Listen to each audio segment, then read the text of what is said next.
तो स्टूडेंट्स अब स्टार्ट करते हैं अपने पेपर 4 यानी इलेक्ट्रॉनिक्स के अंदर सबसे पहले यूनिट फर्स्ट में जो आपका बेसिक टॉपिक आता है वो है ट्रांजिस्टर। ठीक है, ट्रांजिस्टर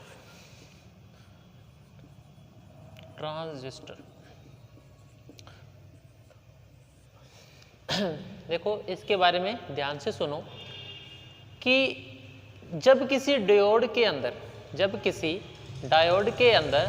कोई थर्ड डोप्ड एलिमेंट को मैं ऐड कर देता हूं, ठीक है, थर्ड डोप्ड एलिमेंट मैं जब किसी डायोड के अंदर ऐड कर देता हूं तब दो प्रकार के पीएन जंक्शन बनते हैं और इस प्रकार जो डिवाइस अपने पास बनती है उस डिवाइस को बोला जाता है transistor.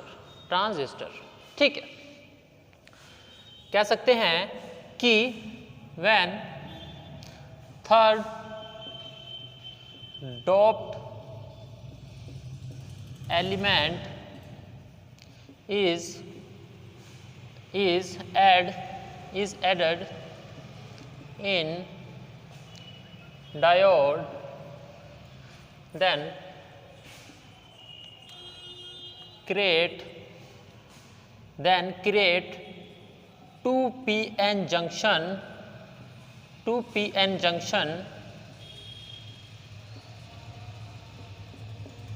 then 2p-n junction, this device is called to transistor. ठीक है, this device is called to transistor. देखो ट्रांजिस्टर क्यों यूज किया गया? ट्रांजिस्टर से पहले वैक्यूम ट्यूब को यूज किया जाता था। ठीक है, वैक्यूम ट्यूब एक ट्यूब होती थी जिसके अंदर एक फिलामेंट लगा होता था, जैसे एक बल्ब है उस प्रकार से उसके अंदर एक फिलामेंट लगा होता था और उस ट्यूब के अंदर वैक्यूम बनाया जाता था, उसके द्वारा ट्रांजिस्टर के जो अब कार्य किए जाते हैं उसके द्वारा वैक्यूम ट्यूब के द्वारा किए जाते थे। ठीक है, देखो वैक्यूम ट्यूब और ट्रांजिस्टर में कुछ तो फर्क है ना, भी वैक्यूम ट्यूब की जगह ट्रांजिस्टर यूज में आए। वैक्यूम ट्यूब पुराने हैं, अब ट्रांजिस्टर यूज किए जाते हैं। इसका मेन कारण है, ठीक है, सही बताऊं तो मेन कारण तो यही है कि ये चीपेस्ट है। चीपेस्ट मतलब सस्ते हैं, स्मॉल हैं,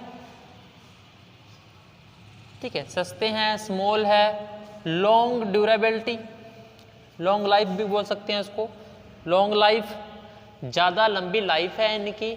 ठीक है, temperature problem is low.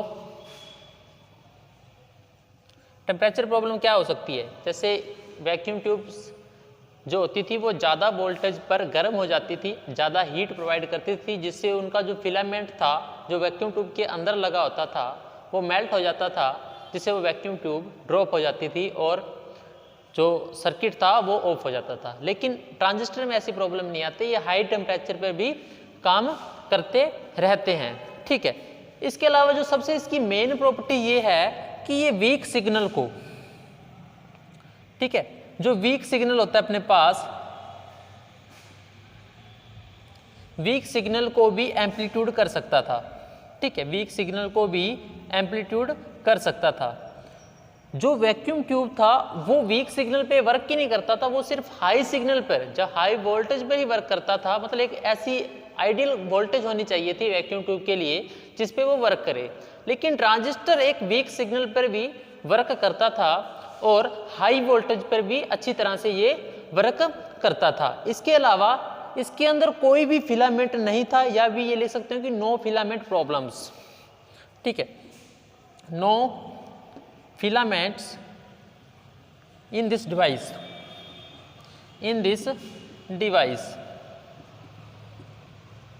No filament problem in this devices. तो ये कुछ मुख्य कारण थे ट्रांजिस्टर को वैक्यूम ट्यूब की जगह यूज करने के। इसके अलावा एक जो मेन कारण ये है कि जो वैक्यूम ट्यूब थी उसको एक आइडियल कंडीशन में रखा जाता था, यानी इस प्रकार लगी है वैक्यूम ट्यूब तो उसको एक स्टेबल कंडीशन में रखा जाता था। यानी जितनी भी हिलने डुलने वाली डिवाइसेस हैं या कोई भी अपने पास ऐसा उपकरण है जिसको अपने हिला सकते हैं, उसके अंदर वैक्यूम ट्यूब को नहीं यूज़ किया जा सकता था, क्योंकि डर था कि वो ट्यूब है जो टूट ना जाए या उसका जो वैक्यूम है उसके अंदर ख़त्म ना हो जाए। जो फिलामेंट है वो ज़्यादा गर्म हो जाएगा तो हिलने पर वो गिर भी सकता है। लेकिन ट्रांजिस्टर को किसी भी एंगल पे यूज़ करो, किसी भी तरह यूज़ करो, किसी भी स्पीड पर यूज़ करो, ये हमेशा स्टेबल रहता है। या ये कहूँ कि मैकेनिकली स्ट्रॉन्ग, ठीक है, मैकेनिकली स्ट्रॉन्ग। अब देखो इतनी बात हुई कि जब कोई थर्ड डोप्ड एलिमेंट डायोड के अंदर ऐड किया जाता है तो 2 पीएन जंक्शन बनते हैं। वो 2 पीएन जंक्शन बनते हैं तो इसको बोलते हैं ट्रांजिस्टर। देखो ट्रांजिस्टर देखो मैं बताता हूँ किस प्रकार से, 2 प्रकार का होता है। एक होता है एनपीएन ट्रांजिस्टर, एक होता है पीएनपी ट्रांजिस्टर। पीएनपी देखो ये एक पीएन जंक्शन बन रहा है और एक ये पीएन जंक्शन बन रहा है, इसलिए इसमें बोलते हैं कि 2 पीएन जंक्शंस। ठीक है, कितने पीएन जंक्शन है? 2 पीएन जंक्शन इसके अंदर होते हैं, इसको बोलते हैं ट्रांजिस्टर्स। ठीक है, अब मैं बात करता हूं टाइप्स ऑफ ट्रांजिस्टर्स।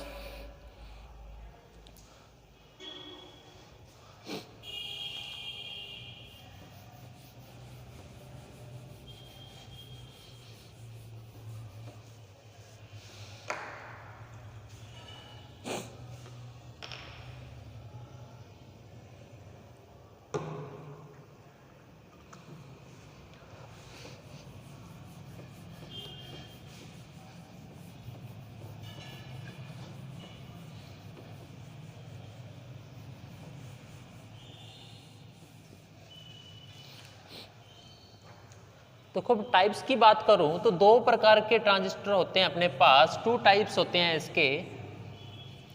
एक होता है अपने पास एनपीएन ट्रांजिस्टर, एनपीएन ट्रांजिस्टर, और एक होता है अपने पास पीएनपी ट्रांजिस्टर। ठीक है, ये भी लिख सकता हूँ पीएनपी ट्रांजिस्टर। ठीक है, एनपीएन ट्रांजिस्टर और पीएनपी ट्रांजिस्टर। इन ट्रांजिस्टरों के साथ एक एक टर्मिनल जुड़ा होता था, जिसके कारण इसको 3 टर्मिनल डिवाइस भी बोलते हैं। ट्रांजिस्टर को क्या बोलते हैं? 3 टर्मिनल डिवाइस भी बोला जाता है, टर्मिनल डिवाइस। अच्छा, डायोड जो कि पीएन जंक्शन होता है एक तरह का, उसके अंदर सिर्फ 2 ही टर्मिनल होते हैं, एक पी टाइप पर होता है और एक एन टाइप पर होता है, इसलिए डायोड। डायोड का डायोड इसलिए बोला जाता था क्योंकि इसके अंदर दो जंक्शंस होते थे, 2 ओड्स होती थी। 2 ओड लिया है नोड से। देखो डाई का मतलब तो होता है सबको पता है 2, लेकिन जो ओड है वो लिया है नोड से, यानी इसके अंदर 2 नोड है वो डायोड, जिसके अंदर 3 अपने पास है 3 ओड्स है या 3 नोड्स है, इसको बोलते हैं ट्राइओड। ट्राइओड शब्द भी इसको बोलते हैं, यानी ट्रांजिस्टर एक ट्राइओड डिवाइस भी है, ट्राइओड भी डिवाइस है। ठीक है, इसको ये लिख सकता हूँ कि 3 टर्मिनल डिवाइस है, ट्राइओड डिवाइस भी इसको बोल देते हैं। ठीक है, एक बात और करूँ मैं इसके लिए कि इसके अंदर 2 पीएन जंक्शन प्रेजेंट है। ठीक है, और जो ये देखो मैं एक चीज बताता हूँ, ये 3 पार्ट में किस प्रकार से आगे भी डिवाइड होता है। सबसे पहले ये इसमें देखो आप पीएन जंक्शन में, पीएनपी ट्रांजिस्टर में जो मेनली चार्ज कैरियर्स होंगे, पीएनपी ट्रांजिस्टर के अंदर जो चार्ज कैरियर्स होंगे, चार्ज कैरियर्स का मतलब ये है कि किस चीजों के कारण या किस आवेश के कारण, किस चार्ज के कारण ये ट्रांजिस्टर वर्क कर रहा है, वो होते हैं चार्ज कैरियर्स। ठीक है, मतलब कौन सा चार्ज उसके अंदर कैरी कर रहा है, जब इसको मैं वर्किंग में लेके आता हूं तो वो मेनली चार्ज कैरियर्स होते हैं। तो पीएनपी चार्ज ट्रांजिस्टर के अंदर जो चार्ज कैरियर्स होते हैं अपने पास होते हैं वो होल्स, मीन्स क्या होते हैं? होल्स। और एनपीएन ट्रांजिस्टर के अंदर चार्ज कैरियर कौन से होते हैं? इलेक्ट्रॉन्स, इलेक्ट्रॉन्स और होल्स। अच्छा, एक थोड़ी सी और हिस्ट्री बताऊं इस ट्रांजिस्टर के नाम से ही।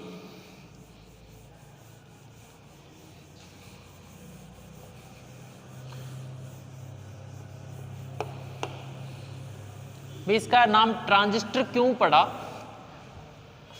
ट्रांजिस्टर, अगर आप इसका संधि विच्छेद करो, अगर हिंदी की बात करूं तो वैसे मैं बता देता हूं क्या संधि विच्छेद, तो क्या करोगे, transfer plus register, transfer plus register, transfer plus register. अब देखो किस प्रकार से, अगर मैं कोई भी इसमें ट्रांजिस्टर उठाता हूं, जैसे पी एन और पी ट्रांजिस्टर उठाया मैंने, ठीक है, इसका जब सर्किट बनाता हूं, पी पार्ट को जोड़ता हूं पॉजिटिव से और इधर जो अपने पास इस प्रकार से, और इस पी को मैं जोड़ता हूं नेगेटिव से। अब ध्यान देना, पी को जोड़ा मैंने पॉजिटिव से और नेगेटिव से, इधर अपने पास नेगेटिव और पॉजिटिव से। अब देखो पॉजिटिव को जब मैंने पॉजिटिव से जोड़ा, नेगेटिव को जब मैंने नेगेटिव से जोड़ा, तो ये कौन सी बाइसिंग है, ये कौन सी बाइसिंग है, ये अपने पास है फॉरवर्ड बाइसिंग, फॉरवर्ड बाइसिंग, ठीक है। जब मैंने पॉजिटिव को नेगेटिव से जोड़ा और नेगेटिव को पॉजिटिव से जोड़ा, यानी उल्टे, यानी पॉजिटिव को मैंने नेगेटिव से जोड़ दिया और नेगेटिव को मैंने पॉजिटिव से जोड़ दिया, जो उसका अपोजिट था और अपोजिट चार्ज था या अपोजिट उसकी जो नेचर थी उसके हिसाब से जोड़ा, तब इसको बोलते हैं रिवर्स बाइसिंग, रिवर्स बाइसिंग। अच्छा एक बात और नोट करो, जब फॉरवर्ड बाइसिंग होगी, जब फॉरवर्ड बाइसिंग होगी, इस टाइम जो रेजिस्टेंस होता है वो क्या होता है, लो, यानी जो प्रतिरोध या रेजिस्टेंस की वैल्यू है वो क्या होगी, लो। जब रिवर्स बाइसिंग है यानी तब अपने पास रेजिस्टेंस क्या होगा, हाई, ठीक है। दोबारा सुनो, मैंने पीएनपी ट्रांजिस्टर लिया, उसकी एक टर्मिनल बैटरी के पॉजिटिव पार्ट से और एक बैटरी के नेगेटिव पार्ट से, उसका दूसरा जो टर्मिनल है उसको एक नेगेटिव से उसके पॉजिटिव से जोड़ा, एक फॉरवर्ड बायस हुआ, एक हुआ रिवर्स बायस, एक क्या हुआ फॉरवर्ड बायस, एक हुआ रिवर्स बायस। फॉरवर्ड बायस में जो रेजिस्टेंस होता है वो होता है लो, लेकिन रिवर्स बायसिंग में जो रेजिस्टर होता है क्या होता है, हाई, क्या होता है, हाई। अच्छा इतनी बात समझ आ गई। अब ध्यान रखना, इसको भी अपने तीन पार्ट में डिवाइड कर सकते हैं। जैसे ये है, इसका जो फर्स्ट पार्ट आएगा, ये वाला पार्ट, इसको बोलते हैं एमीटर, एमीटर, ठीक है। इसका जो फर्स्ट पार्ट एमीटर और लास्ट वाला जो पार्ट है इसको बोलते हैं कलेक्टर, और जो इसका बीच का पार्ट होता है इसको बोला जाता है बेस, ठीक है। एमीटर, कलेक्टर एंड बेस, इनसे मिलकर अपने पास एक ट्रांजिस्टर बनता है। एमीटर का क्या है अपने पास, फॉरवर्ड बाइसिंग, जिसके कारण उसका रजिस्टर क्या है अपने पास, लो, यानी लो रजिस्टर से जो आउटपुट अपने पास कहाँ पे मिलती है, वो हमेशा मिलती है कलेक्टर पर, जिसका रजिस्टेंस अपने पास क्या है, हाई। तो लो रजिस्टर से रेजिस्टेंस से हाई रेजिस्टेंस तक सिग्नल क्या हो रहा है, फ्लो हो रहा है, यानी लो एक अपने पास ये कह सकते हैं जो ट्रांसफर ऑफ रेजिस्टेंस है वो क्या है अपने पास, लो से हाई। तो जो ट्रांसफर होता है अपने पास सिग्नल का, वो लो से हाई के लिए होता है, लो टू हाई होता है, इसलिए इसको बोला जाता है ट्रांसफर प्लस रेजिस्टर यानी ट्रांजिस्टर, ठीक है। Transfer plus resistor, transistor, okay जी। अब देखो जो एमीटर पार्ट है इसका, जो एमीटर पार्ट है इसका, अब देखो इसका एक पार्ट है एमीटर, एक है कलेक्टर और एक है बेस। एमीटर के बारे में थोड़ी सी चर्चा करते हैं। एमीटर हमेशा क्या रहता है, बेस के साथ फॉरवर्ड बायस में, एमीटर क्या रहता है, बेस के साथ हमेशा फॉरवर्ड बायस में। और एमीटर नाम से स्पष्ट है कि हमेशा चार्ज सप्लाईज को क्या करेगा, एमिट करेगा, चार्ज सप्लाई को क्या करेगा, एमिट करेगा, ठीक है। तो ऐसा टर्मिनल जो कि चार्ज सप्लाईज को चार्ज सप्लाई करे, ठीक है, ये कहते हैं चार्ज सप्लाई, इसको साफ लिख देता हूं मैं थोड़ा सा, चार्ज सप्लाई करे, ऐसा नोड जो चार्ज सप्लाई करे उसको बोलते हैं एमीटर, ठीक है। अब देखो चार्ज सप्लाई तो मैंने बोल दिया, लेकिन पीएनपी के अंदर कौन से चार्ज सप्लाई करेगा, पीएनपी के अंदर होल्स जो सप्लाई करता है, और NPN के अंदर कौन से चार्ज करेगा, इलेक्ट्रॉन्स। ठीक है, तो इस प्रकार से एमीटर का ये काम होता है और ये हमेशा फॉरवर्ड बायस में होता है और इसका जो रेजिस्टेंस होता है वो हमेशा क्या होता है, लो होता है। अब मैं बात करता हूं कलेक्टर की। ठीक है, तो जो चार्ज सप्लाई किए थे एमीटर ने वो कलेक्टर ने कलेक्ट भी करने हैं, तो वो ऐसा नोड जो एमीटर के द्वारा सप्लाई चार्जेस को कलेक्ट करता है उसको बोलते हैं कलेक्टर। ये हमेशा क्या होता है, फॉरवर्ड बायस में, ये हमेशा क्या होता है, फॉरवर्ड बायस में, और फॉरवर्ड बायस के अंदर इसका जो रेजिस्टेंस है वो अपने पास क्या है, हाई। रेजिस्टेंस की अपने पास क्या है, हाई। अब मैं बात करता हूं बेस की। बेस इज मेन जो बहुत इंपॉर्टेंट पार्ट है ट्रांजिस्टर का, ये सबसे थिन पार्ट है। बेसिक बात ध्यान रखना है इसकी कि जब ट्रांजिस्टर का निर्माण करते हैं अपने पास PNP, तो ये जो बीच वाला ये पार्ट होता है बेस होता है, और ये जो बेस है ये बहुत थिन होता है। ठीक है, प्रैक्टिकली बहुत थिन होता है। डायग्राम में आपको इक्वल साइज के दिखते हैं लेकिन प्रैक्टिकली बहुत थिन पार्ट होता है ये। ठीक है, इसका मेन काम क्या है, बेस प्रोवाइड करवाना एमीटर और कलेक्टर को। एमीटर को बेस किसके लिए चाहिए, लो रेजिस्टेंस के लिए। लो रेजिस्टेंस के लिए इसके साथ यानी फॉरवर्ड बाइसिंग के लिए बेस का वर्क करता है, और रिवर्स बाइसिंग के लिए भी ये बेस का फर्स अपने पास जो अपना क्या करता है, अपना प्रोवाइड करता है अपना बेस। ओके, दोबारा सुन लो। बेस जो कि सबसे थिन पार्ट होता है, लो रेजिस्टेंस के लिए बेस प्रदान करता है, जो बीच का पार्ट होता है इसलिए इसको बेस बोलते हैं। हाई रेजिस्टेंस के लिए भी कलेक्टर को बेस प्रोवाइड करवाता है, इसलिए इसको बोलते हैं बेस। ठीक है, देखो जो मेनली करंट है, अगर एमीटर में जो करंट जा रहा है उसको बोलते हैं IE। ठीक है, एमीटर से जो करंट आ रहा है उसको बोलते हैं IE, जो बेस में करंट जा रहा है उसको बोलते हैं IB, और जो कलेक्टर में करंट जा रहा है उसको बोलते हैं IC। ठीक है, इस प्रकार से इनकी बेसिक नॉलेज है ट्रांजिस्टर्स की।